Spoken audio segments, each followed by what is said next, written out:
Halo, saya Nisa Mustikasari. Hari ini saya akan membicarakan sebuah kata yang sudah memiliki stereotip bahwa kata tersebut harus wajib kudu melekat pada perempuan. Coba tebak deh katanya apa? Ayo tebak dulu. Aku kasih waktu 2 detik deh. Yap, kalau kamu jawabnya kata terserah, fix. Kamu bener 100%. Tapi sebelum saya membicarakan kata terserah nih, saya pengen bertanya dulu kepada teman-teman yang senang dengan membaca buku. Senang sekali membaca buku, apalagi bukunya Terelie. Pasti kalian sudah pernah melihat kutipan bahwa Terelie pernah mengatakan komunikasi adalah kunci untuk membuka hubungan apapun.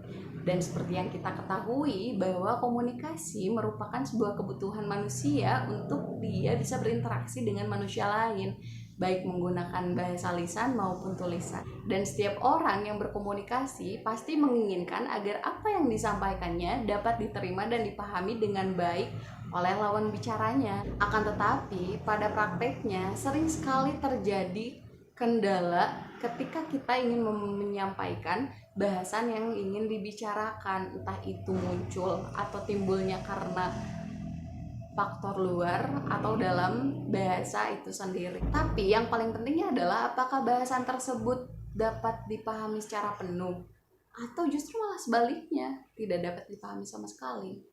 Karena sedih gak sih kalau misalnya kita berbicara tapi tidak dipahami? Sedih kan pasti.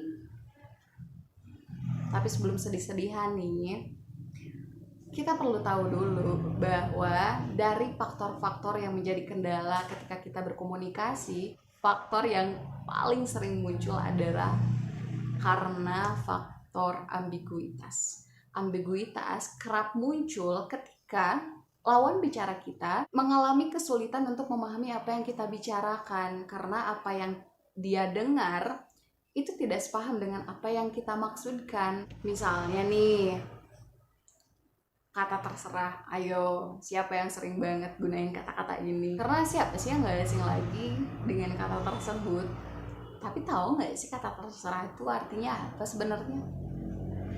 Nah, kata terserah dalam KBBI itu dapat berarti 3 arti, memiliki 3 arti.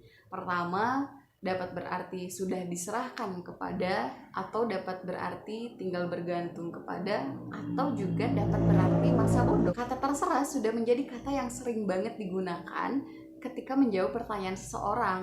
Tapi untuk menentukan artinya nih, setiap orang pasti memiliki persepsi yang berbeda-beda sesuai dengan apa yang dimaksudkannya. Atau jika pun memang benar-benar tidak tahu arti kata terserah sesuai KBBI, kadang kata terserah itu memiliki makna sendiri bagi orang yang mengucapkannya. Karena itulah kata terserah ini mengandung makna ambigu.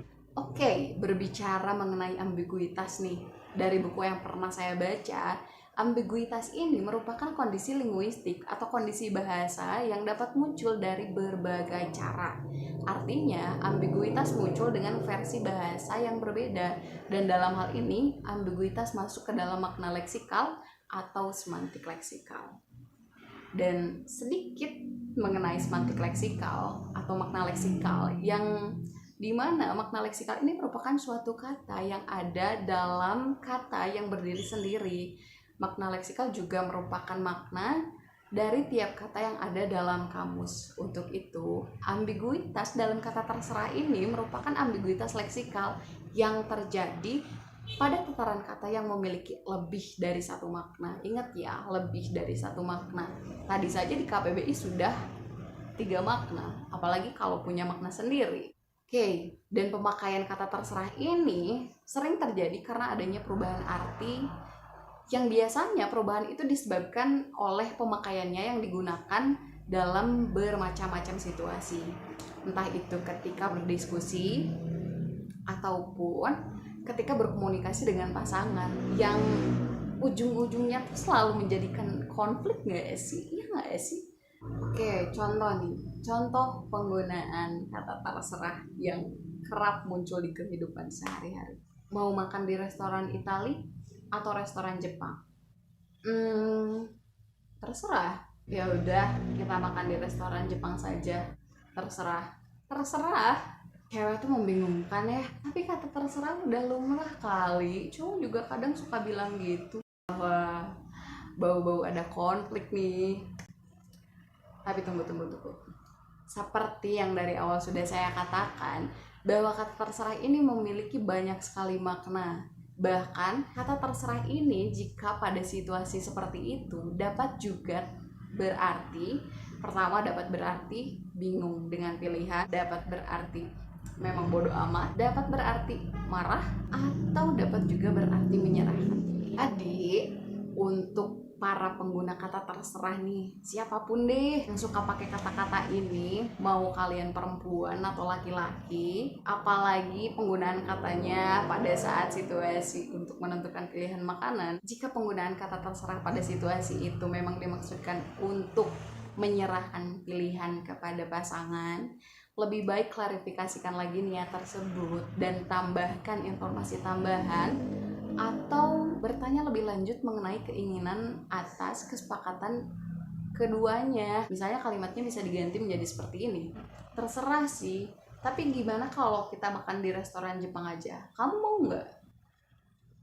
Atau bisa juga jadi seperti ini, terserah kamu aja, aku ikut maumu.